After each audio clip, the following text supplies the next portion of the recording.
Hello students, today's our topic is electronic mail.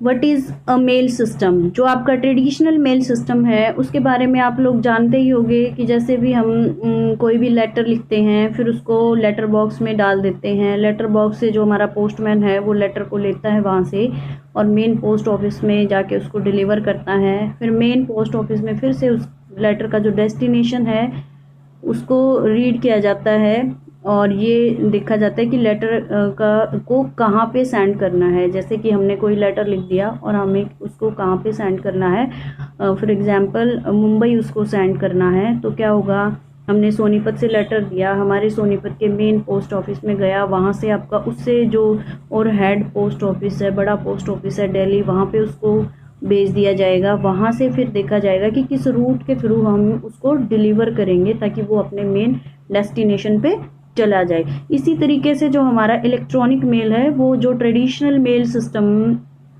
है हमारा उसी का अल्टरनेट है, बट यहाँ पे जो हम मेल करते हैं वो कैसा होता है, इलेक्ट्रॉनिक मीडियम के थ्रू हम उसको ट्रांसफ़र करते हैं। तो let us start. First, definition of email. Email is a service which allow us to send the message in electronic mode over the internet. It offer an efficient, inexpensive and real-time means of distributing information among peoples. Means जो आपका email है वो आपके internet की एक service है जो किसी भी सेंडर को अलाउ करती है कि वो इलेक्ट्रॉनिक मोड के थ्रू आप पे मैसेज को one place to another place send कर सकता है। और ये काफ़ी ये एक्सपेंसिव नहीं है, इनएक्सपेंसिव है, काफ़ी एफिशिएंट मेथड है और रियल टाइम मीन्स ये आपका सेम टाइम पे ही विद इन फ्यू मिनट्स या सेकेंड्स आपकी मेल डिलीवर हो जाती है। Now next, history of email. History of email में हम यहाँ पे देखेंगे कि जो ईमेल जो सिस्टम हमारे पास आया आज जिसका हम यूज़ करते हैं उसको कैसे इन्वेंट किया गया, कैसे उसको डिज़ाइन किया गया और किन्होंने उसको डिज़ाइन किया। The earliest email was very similar to simple leaving a note on someone desk at first and email was simple a message that was placed in another user's file directory, an area where they would be able to see it when they logged in. Means जो आपके starting में बिल्कुल शुरुआत में जो mail system था, जो mail आप जो मैसेज हम डिलीवर करते थे वो मैसेज सिंपल एक नोट की तरह होता था, फ्यू लाइंस का ही होता था और उसमें क्या, at first a mail was simple a message that was placed in another user file directory, जो कि हमारे जो यूज़र्स थे उनकी जब मेल करते थे तो वो जाके उनकी डायरेक्टरी में सेव हो जाता था। वो इस तरीके से सेव होता था कि जब भी वो लॉग्ड इन होंगे अपने सिस्टम पे तभी उनके सामने जो मैसेज हमने फॉरवर्ड किया है वो उनको दिखाई देगा और वो उसको रीड कर लेंगे। The birth of electronic mail occurred in 1965 at Manchester Institute of Technology. This system was known as mailbox. तो जो शुरुआत में जो मेल की गई वो कहाँ पे की गई थी, 1965 में जो मैनचेस्टर इंस्टीट्यूट ऑफ टेक्नोलॉजी है वहाँ पे हमने सेम सिस्टम या सेम कंप्यूटर के लिए हमने मेल किया, एक यूज़र ने दूसरे यूज़र को, और उस सिस्टम को हमने मेल बॉक्स बोल दिया। अब आप सोचेंगे कि सेम सिस्टम पे किस तरीके से मेल को किया गया, तो इसके बारे में मैं आपको थोड़ा कुछ बताना चाहूँगी यहाँ पे। बेटा जो स्टार्टिंग में हमारे सिस्टम हुआ करते उनमें से आपने सुना होगा एक हमारा मेन फ्रेम कंप्यूटर होता है। तो मेन फ्रेम कंप्यूटर क्या होता है, काफ़ी बड़ा उसका साइज़ होता है और वो मल्टी यूज़र सिस्टम है जिसमें कि काफ़ी सारे यूज़र सेम सिस्टम का यूज़ करते हैं सेम टाइम पे। तो उस पर आपके हंड्रेड्स और ऑफ यूज़र कनेक्ट हो सकते हैं सेम टाइम पे। तो वो मशीन एक ही होगी, अलग अलग इंटरफेस होंगे हमारे पास, अलग अलग टर्मिनल्स होंगे जिन पे बैठ के हम सेम मशीन पे वर्क करेंगे। तो मान लीजिए हमारे 100 यूज़र हैं जो कि सेम मेन फ्रेम सिस्टम पे काम करते हैं। तो उन 100 यूज़र को अगर एक यूज़र को दूसरे यूज़र के पास कोई मैसेज फॉरवर्ड करना होता था तो वो उनके लिए ये मेल सिस्टम बेसिकली डिज़ाइन किया गया था। वहाँ पे क्या था, सेम ही कंप्यूटर होता था, उसमें सेम कंप्यूटर पे जो यूज़र ए है वो यूज़र बी को कोई भी मेल करेगा। वो एक उसका साइज़ काफ़ी छोटा होगा, 3 और 4 लाइंस का, और वो सेम कंप्यूटर के लिए डिज़ाइन किया गया था 1965 में। अब उसमें आगे क्या क्या चेंजेज आए ये देखिए। It was 1971 when Ray Tomlinson invented and developed electronic mail as we know it today by creating ARPANET network email system। तो जो ये हमारे कंप्यूटर इंजीनियर थे रे टॉमलिंसन 1971 में इन्होंने जो ईमेल का सिस्टम या सॉफ्टवेयर डिज़ाइन किया था और उसी का यूज़ हम आज भी करते हैं। तो इन्होंने क्या किया था कि उस टाइम पे जब स्टार्टिंग में इंटरनेट हमारा आया तो ARPANET जो एक स्पेशल नेटवर्क था यूएस मिलिट्री डिपार्टमेंट के लिए जिसको बनाया गया था, उस डिपार्टमेंट में मेल को डिलीवर करने के लिए one place to another place इस सॉफ्टवेयर या इस सिस्टम को डिज़ाइन किया मिस्टर रे टॉमलिंसन ने। अब जब ये उस पर वर्क कर रहे थे तो उस टाइम इनके सामने एक प्रॉब्लम आई कि किस तरीके से जो मेल एड्रेस है उसको कैसे डिज़ाइन किया जाए कि ताकि जो मशीन है उसको पता चले कि ये पर्टिकुलर मैसेज किस पर्टिकुलर मशीन को फॉरवर्ड करना है। When sending a message from one computer to another within a network, how would one indicate where the message was intended to do? कि कैसे पता चले एक सिस्टम को कि उस पर्टिकुलर मैसेज को कहाँ पे डिलीवर करना है या कहाँ पे फॉरवर्ड करना है। तो ये इस क्वेश्चन का आंसर इनके पास ही था। इन्होंने जब रिसर्च की इस पे तब he used @ symbol from keyboard to denote sending message from one to another computer. He is credited with being the first to launch the @ sign into cyberspace. @ separate a name from a place so that computer sending message wouldn't confuse the two. इसका क्या मतलब है कि जो हमारे ये computer engineer थे Ray Tomlinson, इन्होंने क्या किया कीबोर्ड से @ का जो साइन होता है उसको चूज़ किया किसके लिए कि जो हमारा ईमेल का एड्रेस है उसको दो पार्ट में डिवाइड करने के लिए। तो ये देखिए आपका मान लीजिए ये हमारा एक कोई भी ईमेल एड्रेस है abc2020@gmail.com। तो बेटा जो फर्स्ट लेफ्ट हैंड साइड पे जो है @ से वो आपका क्या होता है यूज़र एड्रेस होता है, ये आपका यूज़र आईडी होता है, यूज़र नेम होता है। और जो सेकंड है राइट हैंड साइड पे उसको देखो डॉट से हमने सेपरेट कर रखा है। तो ये जीमेल है, ये आपकी सब डोमेन है और जो कॉम है वो आपकी मेन डोमेन है। तो ये आपका क्या है डेस्टिनेशन डोमेन है जहाँ पे मशीन को जो मेन सर्वर है जहाँ तक मैसेज को फॉरवर्ड करना होता है। ये एक एक्चुअली इस तरीके से वर्क करता है कि सपोज हमने क्या किया कि जो कोई लेटर है वो हमें यूएस डिलीवर करना है या सेंड करना है, तो हम क्या करेंगे इंडिया से उसको सेंड कर देंगे। सेंड करने के बाद अब ये मेन उस पर जो कंट्री नेम होगा वो कंट्री नेम हमारा क्या होगा, वो होगा हमारी मेन डोमेन कि यहाँ से यूएस हमने लेटर को सेंड कर दिया। अब यूएस में भी अलग अलग मेन सिटी हैं, जो मेन अलग अलग सिटी हैं वो होगा हमारा जैसे कि जीमेल है सब डोमेन नेम। अब उस पर्टिकुलर सिटी में जाके अब किसको जो लेटर है वो डिलीवर करना है, ये आपका है लोकल यूज़र नेम जैसे कि abc20220।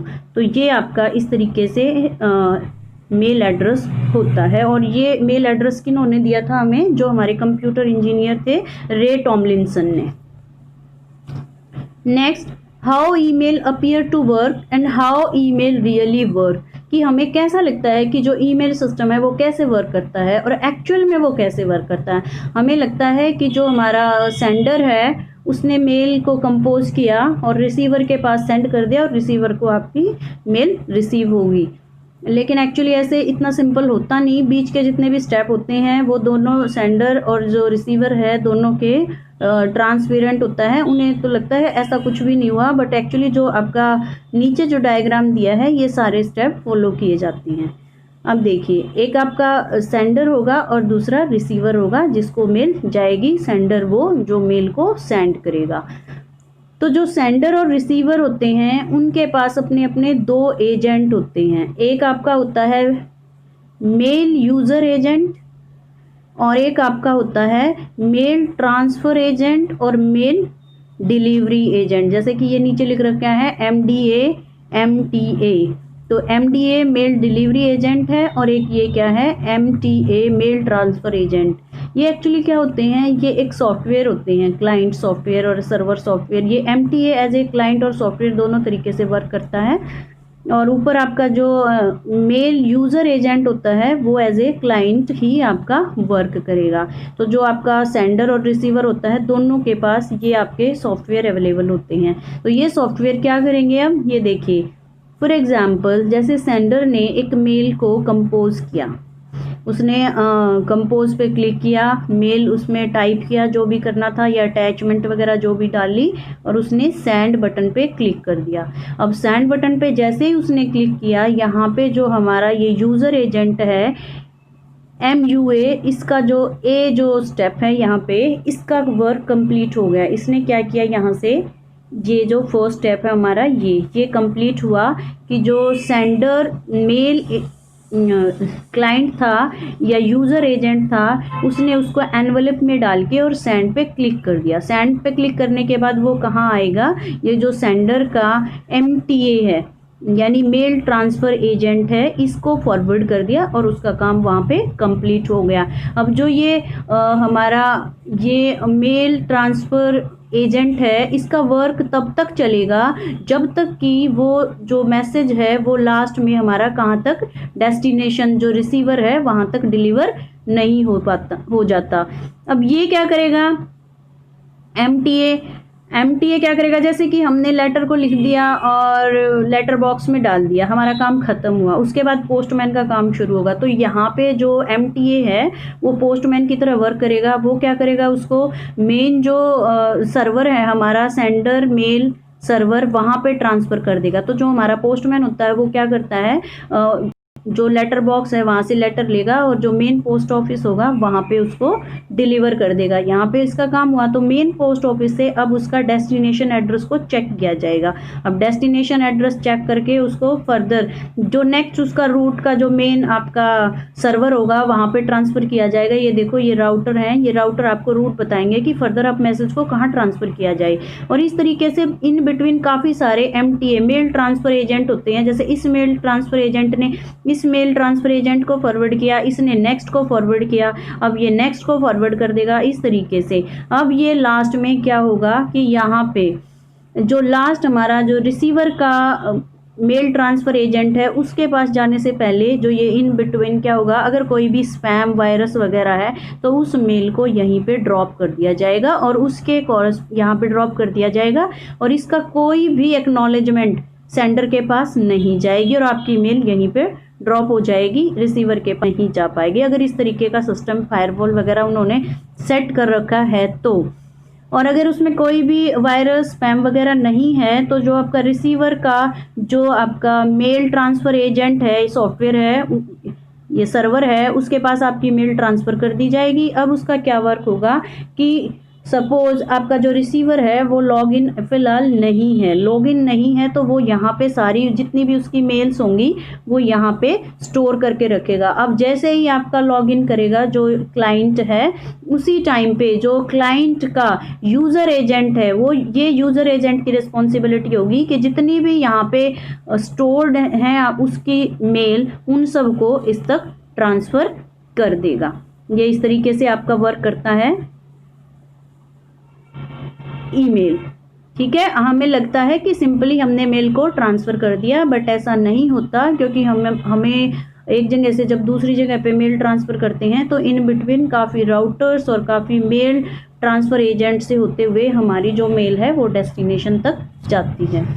Now next email message format. जैसे जब जो हम ईमेल लिखते हैं उसका क्या फॉर्मेट होता है, इट कंसिस्ट ऑफ 2 पार्ट। उसके बेसिकली 2 पार्ट होते हैं। First header, information about the message, इसमें एक्चुअल मैसेज नहीं होता बट मैसेज के बारे में इंफॉर्मेशन होती है। नेक्स्ट बॉडी टेक्स्ट फील्ड, जिसमें हम सारा कुछ मैसेज है वो क्या करते हैं, टाइप करते हैं या फिर जो अटैचमेंट वगैरह है वो डालते हैं।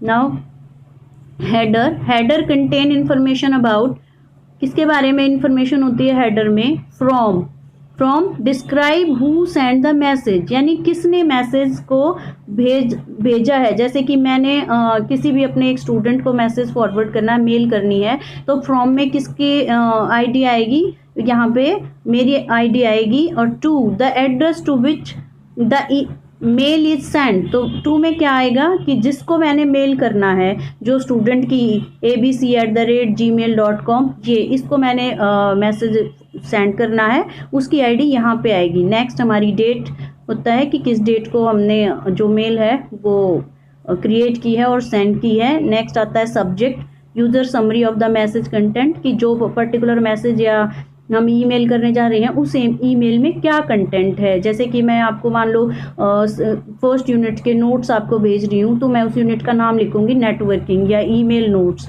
तो ये आपका क्या होगा, उसके बारे में एक समरी होगी कि इस पर्टिकुलर पैकेट के अंदर या इस पर्टिकुलर मेल के अंदर क्या कंटेंट है। नेक्स्ट है CC and BCC. CC mean carbon copy recipients and BCC blind carbon copy recipients. Means आपका जो ईमेल है एक उसका फीचर है काफ़ी अच्छा कि अगर आपको सेम ईमेल या सेम मैसेज मल्टीपल यूज़र को सेंड करना है, तो आप सेम टाइम पे उन सब के मेल एड्रेस यहाँ कार्बन कॉपी जो आपका एक टैब होगी उसके अंदर आप टाइप कर दोगे, और उन सभी जितने भी बाकी लोग हैं उन सभी को भी वो आपका मेल पहुंच जाएगा, डिलीवर हो जाएगा।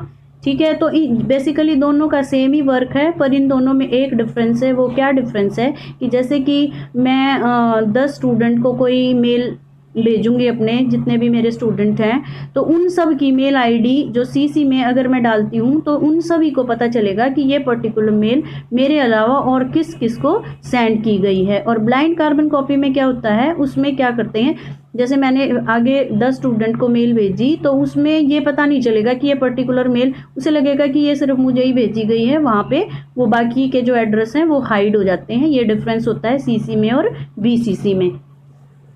Next, the body contain the text of the message and attachment to be send. Body के अंदर क्या होता है, वो पर्टिकुलर मैसेज होता है, और बाकी कुछ जो फाइल अटैच करनी है हमें, वो सारी अटैचमेंट बॉडी पार्ट में होती हैं। Next, the advantage of email system, की क्या क्या एडवांटेज है हमारी ईमेल की। Email is a free tool, once you are logged in there is no further expense. जैसे कि आपको पता है कि ईमेल हमारा एक फ्री टूल है, अगर हमारे पास इंटरनेट कनेक्शन है, हम इंटरनेट एक्सेस कर पा रहे हैं, तो उसके अलावा हमें और कोई भी चार्ज उसके लिए नहीं देना पड़ता, कुछ पे नहीं करना पड़ता। Email is quick, once you have finished composing a message sending it is as simple as clicking a button. आप सब लोगों को पता ही है ये कि क्या होता है, ये काफ़ी फास्ट है। जैसे ही हम कंपोज करेंगे, अपनी मेल को कंप्लीट करेंगे, और जैसे सेंड बटन पे क्लिक करेंगे, सेंड बटन पे क्लिक करते ही हमारी मेल क्या हो जाएगी, सेंड हो जाएगी। Email is simple, it is easy to use, once your account is set up, composing sending and receiving message is simple. Means जो आपका ईमेल सिस्टम है वो काफ़ी इजी है। अगर आपने एक बार किसी भी जो मेल प्रोवाइडर्स हैं आपके, उन पे अपना अकाउंट क्रिएट किया, जैसे जीमेल पे, याहू मेल पे या फिर हॉटमेल पे, यहाँ पे एक बार आपने अपना अकाउंट अगर क्रिएट कर लिया है, सेटअप कर लिया है, तो उसके बाद कंपोजिंग का मतलब राइटिंग अ मेल, सेंडिंग और उसको भेजना, या किसी और से आई हुई मेल को रिसीव करना काफ़ी सिंपल हो जाता है। एक क्लिक से ही आप उसको एक्सेस कर सकते हो। Next advantage, email is accessible from anywhere as long as you have an internet connection. Means यहाँ पे अब जैसे ट्रेडिशनल मेल की तरह यहाँ पे ये कंपल्सन नहीं है कि आपका जो पर्टिकुलर एड्रेस दे रखा है, हाउस नंबर वगैरह, वहीं पे आपकी मेल जाएगी। ये ईमेल में बस आप इंटरनेट से कनेक्टेड हो, आपके पास डिवाइस हो, आप जहाँ भी होगे मेल आपके पास वहीं चली जाएगी। जबकि ट्रेडिशनल मेल सिस्टम में क्या होता था, सपोज हमने अपना हाउस चेंज किया, हमारा एड्रेस भी चेंज हो गया उसके बाद, तो हमारा जो मेल आई ओल्ड एड्रेस पे आ गई, तो वहाँ पे जाएगी मेल, और फिर उसके बाद न्यू एड्रेस पे आना काफ़ी फाइंड आउट करना मुश्किल हो जाता था। लेकिन ईमेल में ऐसा कुछ नहीं है, क्योंकि हमारे पास पोर्टेबल डिवाइस हैं और वो इंटरनेट के थ्रू अकाउंट जहाँ क्रिएट कर रखा है वहीं पे हमारी मेल आएगी। Email is paperless and therefore beneficial for the planet. जो ईमेल है वो एक पेपरलेस सिस्टम है, इसीलिए हमारे प्लैनेट के लिए भी बेनिफिशियल है। क्यों? क्योंकि जो आपके पेपर हैं वो किससे बनते हैं, वो ट्री को कट करते हैं पेपर को बनाने के लिए, तो फिर अगर पेपर का कम यूज़ करेंगे तो कम ट्री को का यूज़ होगा, तो इससे क्या होगा, अल्टीमेटली हमारा एनवायरनमेंट हेल्दी रहेगा।